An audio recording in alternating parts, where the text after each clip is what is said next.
नमस्कार, मी विलास बडे. न्यूज 18 लोकमतच्या या बुलेटिनमध्ये आपल्या सगळ्यांचं स्वागत. सुरुवातीला बातमी राजकीय गोटातून आहे. आज विधान भवनामध्ये शिवसेना आणि भाजपच्या नेत्यांमध्ये खेळीमेळीचं वातावरण पाहायला मिळालं. मुख्यमंत्री उद्धव ठाकरे विधान भवनातून निघत असताना भाजपचे नेते विरोधी पक्षनेते प्रवीण दरेकर, गिरीश महाजन आणि प्रसाद लाड यांनी मुख्यमंत्र्यांची कार थांबवली आणि त्यांची भेट घेतली. भेट घेत असताना मागच्या गाडीतून शिवसेनेचे सचिव मिलिंद नार्वेकर खाली उतरले आणि थेट मुख्यमंत्र्यांच्या गाडीजवळ ते आले. त्यानंतर त्यांच्यात जे संभाषण झालं, जो संवाद झाला, तो अतिशय गमतीशीर असा होता. मिलिंद नार्वेकरांनी उद्धव साहेब यांनी तुम्हाला घेरण्याचा प्रयत्न केलाय का असं विचारलं. त्यावर प्रवीण दरेकर यांनी सांगितलं की आम्ही केव्हाही येऊ शकतो. तेव्हा मिलिंद नार्वेकर यांना आताच गाडीत टाका, शिवबंधन बांधूया असं म्हटलं. तेव्हा आम्ही केव्हाही एकत्र येऊ शकतो, हे आमचं मूळ आहे असं वक्तव्य प्रवीण दरेकर यांनी केलं. त्यामुळे शिवसेना आणि भाजप या दोन राजकीय पक्षांमधली जी कटुता गेल्या काही दिवसांमध्ये टोकाला गेलेली होती, ती कटुता आता हळूहळू कमी होतीये का, हा प्रश्न सुद्धा या निमित्तानं निर्माण झालाय.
याबद्दल अधिक माहिती देण्यासाठी उदय जाधव आपले प्रतिनिधी आता आपल्या सोबत आहेत. उदय, अत्यंत खेळीमेळीच्या वातावरणात झालेला हा संवाद भाजप आणि शिवसेना नेतृत्वामधला, या संवादाच्या वेळी नेमकं काय घडलं आणि याचे राजकीय अर्थ नंतर काढूया. आधी हा संवाद नेमका काय घडला ते सांगा.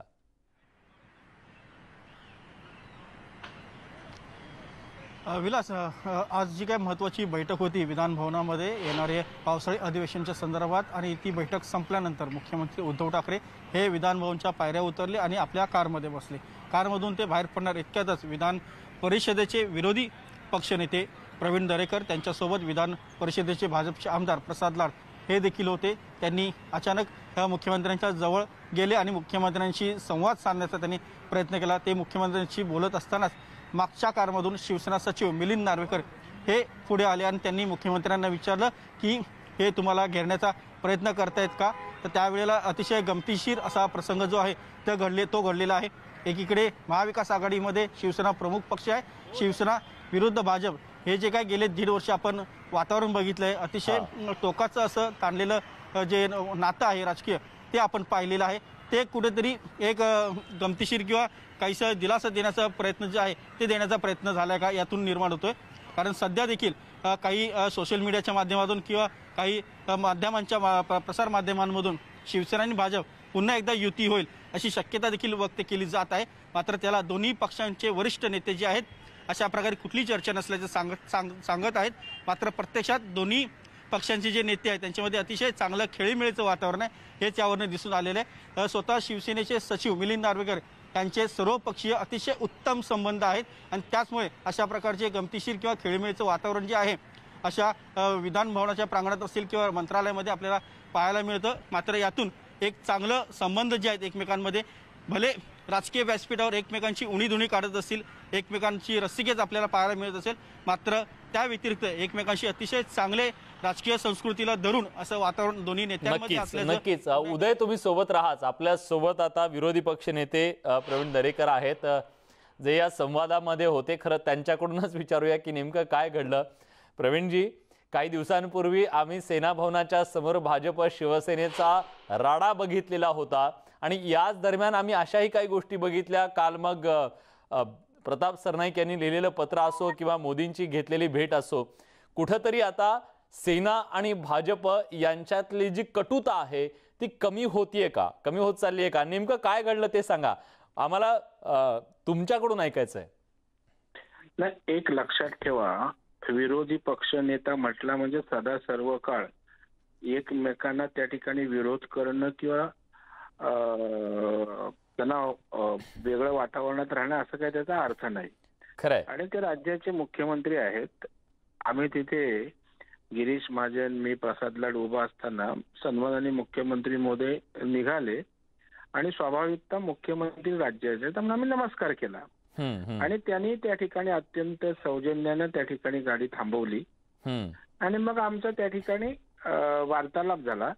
आणि आपण म्हणालात ते खरं आहे. मला वाटतं आपला कॉम्पेरर म्हणाला की राजकीय संस्कृती आहे आणि महाराष्ट्राला खरंच आहे या देशामध्ये सगळ्यात मोठी राजकीय परंपरा आणि संस्कृती आहे. ते आम्ही विरोधासाठी टोकाचा विरोध करू ना. आज कामकाज सल्लागार समितीची बैठक झाली, तिथे विरोध केला ना आम्ही आतमध्ये. ज्या मुख्यमंत्र्यांना आणि सभापतींच्या समोर आम्ही सांगितलं की अशा प्रकारचं 2 दिवसाच्या अधिवेशनात काही निष्पन्न होणार नाही की एका दिवशी आपण शोक प्रस्ताव घेऊन दुसऱ्या दिवशी काय महाराष्ट्रातल्या जनतेच्या प्रश्नांसंदर्भात चर्चा करणार. मराठा आरक्षण आहे, ओबीसी आरक्षण आहे, पदोन्नती आहे आणि इतर शेतकरी, कामगार, शिक्षणाचे प्रश्न, या सगळ्या, आज आशा वर्करचा प्रश्न आहे, परिचारिकांचा, तर कसं काय न्याय देऊ शकू? तिथे आम्ही भांडलो नाही टोकाचं, पण तिथे विरोधी पक्षनेता म्हणून आतमध्ये भूमिका होती. बरोबर आहे. आणि बाहेर रस्त्यावर आल्यानंतर सुद्धा तशाच पद्धतीचं वागणं नाही, अजिबात नाही, अजिबात नाही. आम्ही त्याचं कौतुकच करतोय. ठाकरे काय आमचे सदा सर्व काय खानदानी दुश्मन थोडे आहेत? नाही, 25 वर्षापासूनचे मित्र आहेत, मित्र होते तुमचे, तुम्ही तर सोबत काम केलेलं आहे, संबंध आहेतच ना. खरंय खरंय. पण प्रवीणजी, मला एक विचारायचं तुम्हाला, खरं तर जितकी तुमची खेळीमेळीची तिथली सगळी परिस्थिती होती, अगदी तसाच माझा सुद्धा प्रश्न आहे. याला राजकीय टीका टिप्पणीच्या अनुषंगानं तुम्ही घेऊ नका. आम्ही सुद्धा माध्यमांच्या ही एक चांगली बाब म्हणूनच त्याच्याकडे बघतोय की राजकीय संस्कृतीच्या दृष्टीनं आज विरोधक जरी असलात तुम्ही एकमेकांचे, तरी तुमच्यामधला हा संवाद राहिलेला दिसला. पण थोडंसं एक राजकीय सुद्धा काही घडामोडी घडत असताना हे घडलं, त्याच्यामुळे चर्चा होतीये.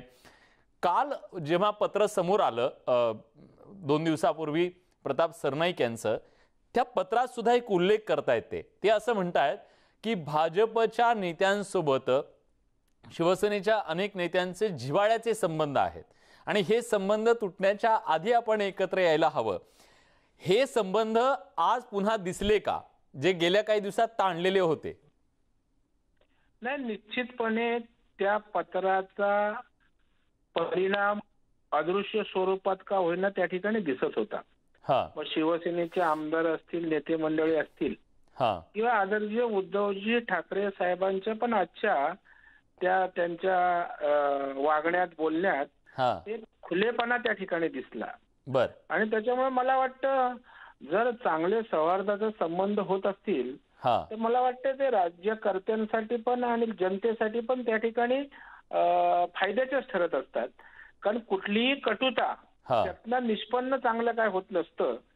आणि जर आज या ठिकाणी अशा प्रकारचा चांगला संवाद होत असेल तर त्या ठिकाणी वाईट मानायचं काही कारण नाही. अगदी काहीच नाहीये. पण प्रवीणजी, आम्ही फक्त त्याचा राजकीय अर्थ थोडासा काढण्याचा प्रयत्न करतोय, कारण दिल्लीमध्ये 2 पक्षाच्या वरिष्ठ नेत्यांची जेव्हा भेट होते, एक राज्याचे प्रमुख आहेत, दुसरे देशाचे प्रमुख आहेत, एक शिवसेनेचे प्रमुख आहेत, दुसरे भाजपचे प्रमुख आहेत.